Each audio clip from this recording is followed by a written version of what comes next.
अस्सलाम वालेकुम नाज़रीन, तारीख की दुनिया में खुश आमदेद। मुझे डॉक्टर अली कहते हैं और आज की वीडियो में हम आपको दिखाएंगे और बताएंगे कि किस तरह से अल्लाह के फरिश्ते परिंदों की शक्ल में बैतुल्लाह शरीफ की हिफाजत करते हैं। वीडियो की तफसील में जाने से पहले हमारे चैनल को सब्सक्राइब कर लीजिए और बेल आइकन को जरूर दबा दीजिएगा ताकि हमारी आने वाली वीडियोस सबसे पहले आप तक पहुंच सकें।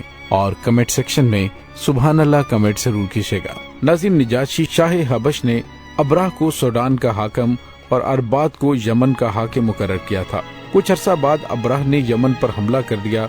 अरियात को भी उस हमले की खबर पहले से ही मिल चुकी थी, इसलिए वो भी अपनी फौज लेकर मुकाबले के लिए निकला। दोनों अफवाज सूडान और यमन की सरहद पर एक दूसरे से मद्दे मुकाबिल हुई। अब्राह का कद भी छोटा था और वो इंतहाई बदसूरत भी था। उसके मुकाबले में अरियात लंबे कद का खूबसूरत और मजबूत शख्स था। अरियात को उस वक्त हैरत का शदीद झटका लगा जब अब्राह ने उसे मुकाबले की दावत दी। दरअसल ये अब्राह की एक चाल थी जिसे उसका मद्दे मुकाबिल समझ ना सका और मुकाबले में कूद पड़ा। अरियात ने अपनी तलवार पूरी कुव्वत से अब्राह पर मारी, मगर वो बड़ी तेजी से अपने मुहाफिज के पीछे हो गया। उस वार से वो मुहाफिज बुरी तरह से जख्मी हो गया। फिर अरियात के संभलने से पहले ही अब्राह के एक दूसरे मुहाफिज ने अचानक हमला करके अरियात को मौत के घाट उतार दिया। इसी वजह से अब्राह का नाम अब्राह अशरम यानी बेशरम पड़ गया था। अरियात की मौत के बाद उसकी फौज ने अब्राह को अपना सरदार तस्लीम कर लिया और इस तरह से अब्राह का यमन पर भी तसल्लुत कायम हो गया। इसकी खबर जब शाह हबशा को मिली तो उसको सख्त गुस्सा आया और उसने जवाब तलबी के लिए अब्राह को खत लिखा। अब्राह ने मक्कारी से काम लेते हुए अपनी हुकूमत और जान बचाने के लिए जवाबी खत में लिखा कि मैं आपका खादिम हूँ। मुझे जासूसों ने इत्तला दी है कि अरियात सूडान पर हमला करने की तैयारी कर रहा है, इसलिए मैं उसकी पेशकदमी रोकने के लिए निकला था और फिर हमला करने में सबकत भी उसी ने की थी और यूं वो मुकाबले में मेरे हाथों मारा गया। मैं आपका पुराना खादिम हूँ और हमेशा आपका खादिम ही रहूंगा। सूडान और यमन की सरजमीन अभी तक आपके ज़ेरे तसल्लुत ही है। शाह हबशा अब्राह के इस जवाब से बहुत खुश हुआ। उसे न सिर्फ बादशाह की तरफ से मुआफी मिल गई थी, बल्कि यमन की सरदारी भी उसे सौंप दी गई। नाज़रीन, हज के जमाने में यमन के लोग मक्का जाया करते थे। अब्राह जैसे मुतअस्सब ईसाई को ये बात पसंद नहीं थी। उसने लोगों की तवज्जो खाना काबा से हटाने के लिए यमन के दारुल हुकूमत सना में एक आलीशान कलीसा तामीर करवाया, जिसे खूबसूरत नक्शो नगार और सोने से सजाया गया। स्याह, सफेद, जर्द और सुर्ख और हर तरह का संगे मरमर उसको खूबसूरत बनाने के लिए इस्तेमाल किया गया। दीवारें मुश्क से खुशबूदार की गईं। खूबसूरत किस्म के शमादानों और चिरागों की मदद से रोशनी का बड़ा उम्दा इंतजाम किया गया। फिर उसने नजाशी को पैगाम भेजा कि मैंने एक ऐसा खूबसूरत कलीसा तामीर करवाया है कि उसकी मिसाल दुनिया में कहीं नहीं मिलती। आप यहाँ तशरीफ ले आए ताकि लोगों की तवज्जो मक्का के हज से हटाई जा सके। नाज़रीन, ईसाई हबशियों ने निजरान पर कब्जा करने के बाद वहाँ पर बैतुल्लाह यानी काबा शरीफ से मिलती जुलती एक इमारत बनाई थी, जिसे वो मक्का के काबा की जगह मरकजी हैसियत देना चाहते थे। रूमी सल्तनत भी इस काबे के लिए माली इमदाद भेजती थी। इसी काबा निजरान के पास पादरी अपने सरदारों की क़यादत में 9 हिजरी में मुनाजरे के लिए नबी पाक सल्लल्लाहु अलैहि वसल्लम की खिदमत में हाजिर हुए थे और उस मुलाकात की तफसील सूरह आले इमरान में मौजूद है। नाज़रीन, अब्राह ने जब ये देखा कि लोग किसी तरह खाना काबा से मुंह मोड़कर काबा नजरान की तरफ मतवज्जो नहीं होते, तो उसने यमन के दारुल हुकूमत सना में एक और अजीम शान कलीसा तामीर करवाया। यमन की बेअंदाजा दौलत और बेश बहाज जवाहिर को बेदरेग उस पर सर्फ किया गया। ये बेश कीमत पत्थरों की बहुत खूबसूरत और बहुत ही तवीलो अरीज इमारत थी। वो अजीबो गरीब नकूश से मुनक्कश थी और उस पर हीरे जवाहरात जड़े गए थे। हाथी दांत और अबनूस के इंतहाई हसीन व जमील मुनक्कश मिंबरों और सोने चांदी की सलीबों से उसे सजाया गया था। सना में मुकीम एक हजाजी ने जब ये सुना कि अब्राह ने ये कलीसा इस नियत से बनाया है कि खाना काबा के हाजियों का रुख उसकी जानिब मोड़ सके, तो उसे सख्त गुस्सा आया और कुछ तो शायद उसके बस में नहीं था। एक रात मौका पाकर वो कलीसा में दाखिल हुआ और वहाँ रफ़ा हाजित करके लौट आया। अब्राह को जब उसकी खबर हुई और तहकीक पर पता चला कि ये काम किसी हजाजी का है, तो गुस्से से बेकाबू हो गया और कसम खा ली कि अब काबा इब्राहिमी को बर्बाद किए बगैर चैन से नहीं बैठूंगा। नाज़रीन, वो 60,000 फौज जिसमें 31 हाथी थे, वो लेकर मक्का मुकर्रमा की जानिब रवाना हुआ। रास्ते में एक सरदारों ने उसकी राह रोकने की कोशिश की, लेकिन कामयाब ना हो सके।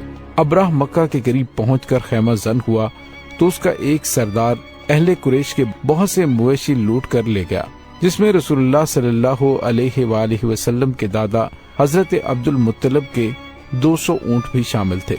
अब्राह ने एलची के जरिए अहले मक्का के सरदारों से बात करना चाही तो हजरत अब्दुल मुत्तलिब, जो उस वक्त मक्का के बड़े सरदार थे, उनके पास आए।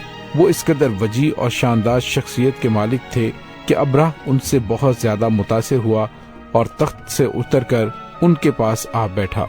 फिर पूछा कि आप क्या चाहते हैं। उन्होंने फरमाया, मेरे जो ऊंट पकड़ लिए हैं वो मुझे वापस दे दिए जाएं। अब्राह ने कहा, आपको देखकर तो मैं बहुत मुतासिर हुआ था, मगर आपकी इस बात ने आपको मेरी नजरों से गिरा दिया है कि आप अपने ऊंटों का मुतालबा कर रहे हैं और ये घर जो तुम्हारी निगाह में सबसे ज्यादा बाअज़मत और मुकद्दस है, उसके बारे में कुछ नहीं कहते। उन्होंने फरमाया, मैं तो सिर्फ अपने ऊंटों का मालिक हूँ, उन्हीं के बारे में आपसे दरख्वास्त कर रहा हूँ। रहा ये घर तो इसका एक रब है और वो इसकी हिफाजत खुद करेगा। अब्राह ने जवाब दिया कि वो उसको मुझसे नहीं बचा पाएगा। हजरत अब्दुल मुत्तलिब ने फरमाया, आप जाने और वो जाने। ये कहकर वो अब्राह के पास से उठाए और उन्हें उनके ऊंट वापस कर दिए गए। नाज़रीन, लश्करगाह से वापस आकर हजरत अब्दुल मुत्तलिब ने कुरैश वालों से कहा कि वो अपने बाल बच्चों को लेकर पहाड़ों पर चले जाएं ताकि उन्हें कोई नुकसान न पहुंचे। नाज़रीन, बैतुल्लाह शरीफ से तमाम लोग चले गए सिवाय हजरत अब्दुल मुत्तलिब अलैहिस्सलाम के। उनके साथी भी पहाड़ों पर चले गए। नाज़रीन, तारीख में मिलता है कि हजरत अब्दुल मुत्तलिब ने बैतुल्लाह के दरवाजे को पकड़कर इस लश्कर के हक में इस तरह से बद्दुआ की थी कि ऐ अल्लाह, मुझे तेरे सिवा किसी से कोई उम्मीद नहीं, तो अपने घर की हिफाजत खुद फरमा। ऐ अल्लाह, सलीब के परस्तार तेरे मुकाबले में लश्कर और हाथी लेकर आए हैं ताकि तेरे हरम को बर्बाद कर सकें। वो जाहिल हैं, तेरी अजमत और जलाल का उन्हें कोई खौफ नहीं है। ऐ अल्लाह, तू उनके अज़ाइम खाक में मिला दे। नाज़रीन, दुआ मांगने के बाद हजरत अब्दुल मुत्तलिब ऊंचाई पर जाकर अब्राह के लश्कर की तबाही का इंतजार करने लगे। नाज़रीन, हजरत अब्दुल मुत्तलिब ऊंचाई से अपने साथियों के साथ ये मनाजर देख रहे थे कि अब्राह का एक बड़ा लश्कर जर्रार बैतुल्लाह की जानिब रवां दवा था कि अचानक किसी आदमी ने कहा, समुंदर की जानिब देखो। उन्होंने फौरन निगाह की तो उन्हें सफेद परिंदे अपनी तरफ आते हुए दिखाई दिए और फिर बगैर किसी ताखीर के उन परिंदों ने हजरत अब्दुल मुत्तलिब और उनके साथियों के सरों पर पहुंचकर चक्कर काटने शुरू कर दिए। किसी ने पूछा, ये कैसे परिंदे हैं, क्या कोई इनको पहचानता है? लेकिन वहां कोई भी ऐसा आदमी मौजूद नहीं था जो उन परिंदों को पहचानता हो।